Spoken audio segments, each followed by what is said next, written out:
warahmatullahi wabarakatuh. Alhamdulillahirabbil alamin. Assalatu wassalamu ala asyrafil anbiya'i wal mursalin wa ala alihi wa sahbihi ajma'in. Amma ba'du. Puji syukur atas kehadirat Allah Subhanahu wa taala atas begitu banyak nikmat yang telah diberikan sehingga kita masih dapat menuntut ilmu dalam kondisi yang aman dan nyaman. Salawat serta salam kita junjungkan kepada Nabi Muhammad sallallahu alaihi wasallam dan semoga kita mendapatkan syafaatnya di hari kiamat nanti. Amin ya rabbal alamin. Perkenalkan, saya Aidan Rabbani Ananda Himawan, mahasiswa 19 tahun dari Prodi Fisika Universitas Negeri Jakarta. Sebagai Duta Bahasa Indonesia, pada kesempatan kali ini saya akan membahas mengenai penggunaan bahasa Indonesia oleh pedagang di Mekah dan Madinah dalam rangka menarik calon pelanggan jamaah haji dan umroh dari Indonesia. Setiap tahunnya, banyak orang Indonesia yang mengunjungi dua kota suci umat Islam tersebut dalam rangka menjalankan ibadah, baik haji maupun umroh. Hampir setiap Anda melangkahkan kaki di kota tersebut, pasti Anda akan bertemu dengan orang-orang Indonesia. Hal ini tentu membuat para pedagang di kota tersebut memutar otak. Bagaimana mereka bisa mendapatkan keuntungan dari kedatangan orang-orang Indonesia tersebut. Maka kemudian muncullah ide untuk berdagang menggunakan bahasa Indonesia. Saya sendiri telah berpengalaman mengunjungi dua kota suci umat Islam tersebut pada Maret 2019 lalu. Saya cukup terkejut ketika banyak pedagang yang menjajakan dagangannya dengan menggunakan bahasa Indonesia. Hal ini cukup berbeda karena apa yang saya bayangkan ketika datang adalah orang-orang berjualan dengan menggunakan bahasa Arab.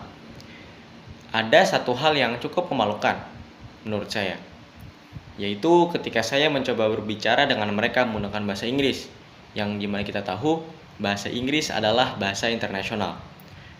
Namun yang tidak saya sangka, mereka malah membalasnya dengan menggunakan bahasa Indonesia. Hal ini memang mempermudah para pelanggan asal Indonesia untuk membeli dagangan tersebut, baik ketika proses tawar-menawar maupun ketika berdialog santai dengan pedagangnya. Namun ada sedikit masalah yang menurut saya cukup sensitif, terutama di tahun-tahun politik seperti pada saat tahun ini.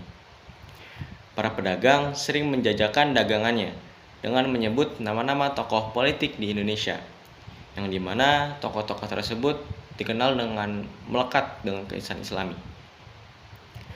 Hal ini memang hanya untuk menarik perhatian pembeli, namun terkadang bisa disalahartikan oleh pendukung fanatik tokoh tersebut.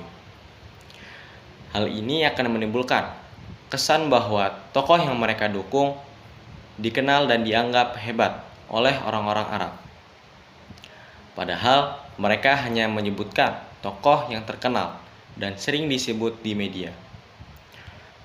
Namun, penggunaan bahasa Indonesia ini bisa berdampak positif, terutama dalam rangka pengenalan budaya. Orang-orang yang tadinya tidak mengenal bahasa Indonesia akan menjadi mengenal apa itu bahasa Indonesia. Hal ini bisa berdampak juga ke perekonomian, pariwisata, dan banyak hal lainnya. Apalagi jika ada orang-orang yang berminat dengan bahasa Indonesia, maka mereka berakhir datang dan berlibur ke Indonesia. Kedutaan Besar Indonesia di Arab Saudi seharusnya bisa melihat peluang ini dengan baik, dengan mengedukasi bagaimana bahasa Indonesia yang baik dan benar, serta memberitahukan bagaimana mereka bisa meminimalisir penyebutan tokoh-tokoh politik, terutama pada tahun-tahun politik seperti saat ini. Maka hal ini bisa berdampak positif bagi Indonesia. Sebagai Duta Bahasa Indonesia, hal yang pertama akan saya lakukan adalah mengedukasi para pedagang mengenai penggunaan bahasa Indonesia serta pengenalan mengenai budaya politik di Indonesia. dampak-dampak dari penyebutan tokoh-tokoh politik, itu pun akan saya jelaskan kepada mereka. Sekian yang dapat saya sampaikan. Mohon maaf apabila terdapat kekurangan dalam penjelasan materi, karena benar itu datangnya dari Allah dan kesalahan murni datangnya dari saya. Bahasa Indonesia, bahasa dunia. Billahi taufiq wal hidayah. Wassalamualaikum warahmatullahi wabarakatuh.